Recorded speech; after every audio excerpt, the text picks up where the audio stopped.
I'll get started without delaying anymore. So first, let me introduce myself. My name is Jian Tao, and I'm an assistant professor from the School of Performance Visualization and Fine Arts.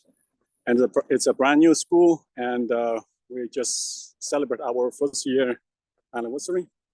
So I have a background in computational astrophysics, and I started doing data science, machine learning, AI in the last couple of years after I joined NM. I'm currently a tenure-track assistant professor, and I'm also affiliated with the Institute of Data Science. So starting from October last year, we started a digital twin lab. So the goal of digital twin lab is to build, as you may imagine, a digital twin for the physical twin. So digital twin here, including the visual representation, modeling, as well as the, currently we are working on the numerical modeling as well as the simulation. Together with some AI-based machine learning models to enable data-driven modeling work. And we are also working with several entities here at NM to help them to connect with the physical twins or the physical entities. So the first question we may ask in the context of this series of discussion here with faculty members is about what is generative AI. And so here I found a very brief definition on Wikipedia. Actually, I'm not a big fan of citing all the words on Wikipedia, but I think this one seems to be covering the ideas properly. And basically, we're using AI methodology with machine learning technologies to generate all kinds of materials, including the audio, video, text, images, and other medias. Oh, by the way, this image is the one I generated using the prompt below. If you use the same prompt, as I mentioned again, same image, I think they probably turned off some randomness in their model so that everyone might be able to get the same image with the same prompt, which kind of interesting for you to repeat what I did. So here comes the brief history of generative AI. It started in the 60s, and the work was started by Joseph. Generative AI system, and in the 80s, there were some generative models. People started using those for generative AI and related work. In 2006, there was some breakthrough work done by Geoffrey Hinton, who won the Turing Award with two other leading experts on the AI and machine learning technologies. In 2014, Ian Goodfellow, who is a researcher on Google back then, he introduced the GANs method, which is means generative and also neural network. It actually has been the most important technology in the generative AI research community. In 2015, there have been several improvements and variations of GANs neural network. And in 2020, there was the introduction of GPT-3, which is based on the attention mechanism, but it's fundamentally, it's a GAN neural network. And in 2023, actually early this year, there is a very interesting release, which I'll talk a little bit in a second. Meta released their Llama 2 neural network, which is free for commercial usage. And actually, you'll see a lot of new commercial products popping up just utilizing the pre-trained large model. OpenAI is a due release ChatGPT. The problem is the model is not released to the public, and the model is not free for commercial usage, which limited their adoption by a bigger community.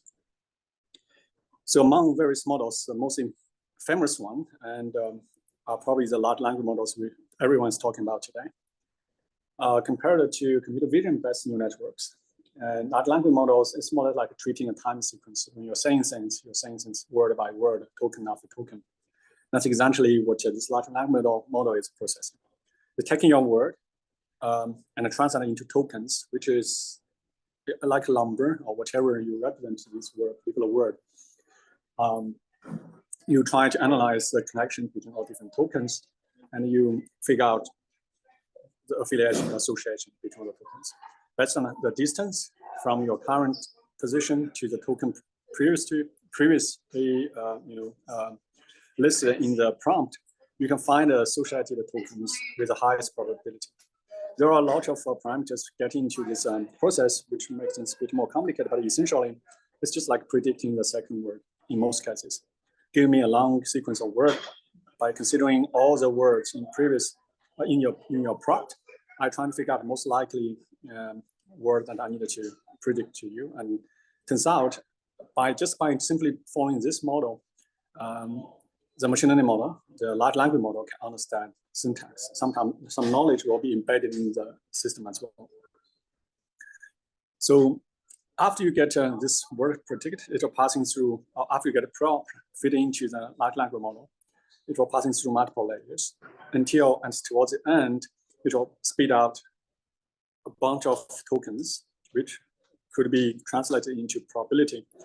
And then based on the probability, you figure out which one you should predict next.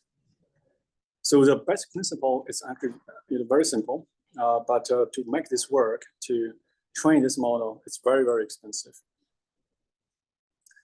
So for large language models, this is a big landscape, even though everyone is probably familiar with GenTPT, but GenTPT-3 and GPT-4, those are, just two of the many, many models that have been developing by all these big companies. And you can see Google, Facebook, now Meta and OpenAI, those are the ones with pretty deep pockets. And the model training getting more and more expensive. And a lot of researchers have been shied away from this process to train large language models, mainly because every time, if you train something computable with those commercially available ones, you're talking about millions of dollars and even more. And a lot of focus in the research community is focusing trying to prone the model to make the model smaller and make the model faster. So that's the current research focus on the large language model in the research community. So the pace of workforce transformation is will be accelerated.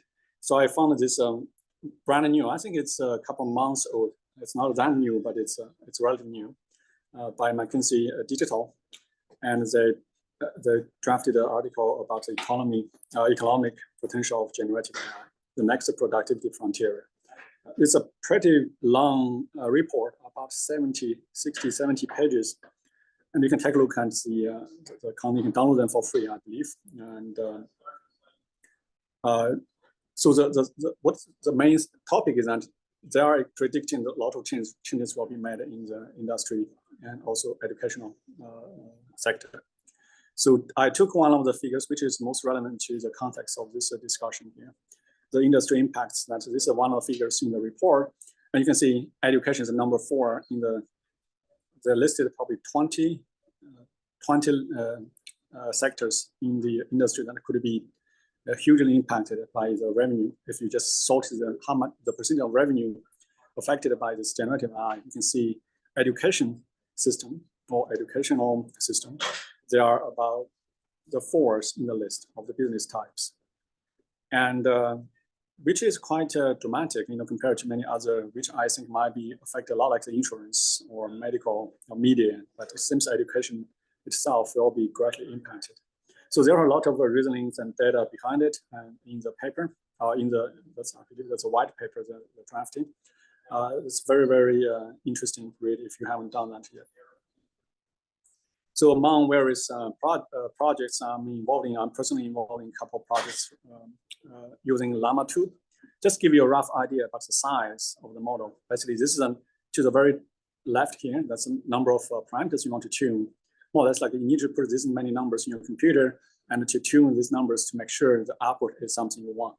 So smaller ones, I have been using a smaller one on my RTX 4090, which is the card, the computer card itself I bought about $1,700.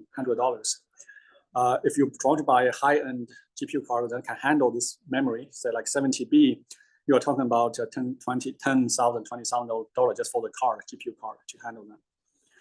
And to pre-train that, there are pre-trained with 2 trillion tokens. Every token considers roughly a word, even though it's tokens including words, punctuations, and other things. But you can consider roughly a word. This is already fitting into the training process has been passing through like 2 trillion words, more or less like that. And the context length here means how long you want to provide to the model for it to recognize as a training, as the context of the conversation. So the model itself is stateless in the sense that it doesn't have any memory.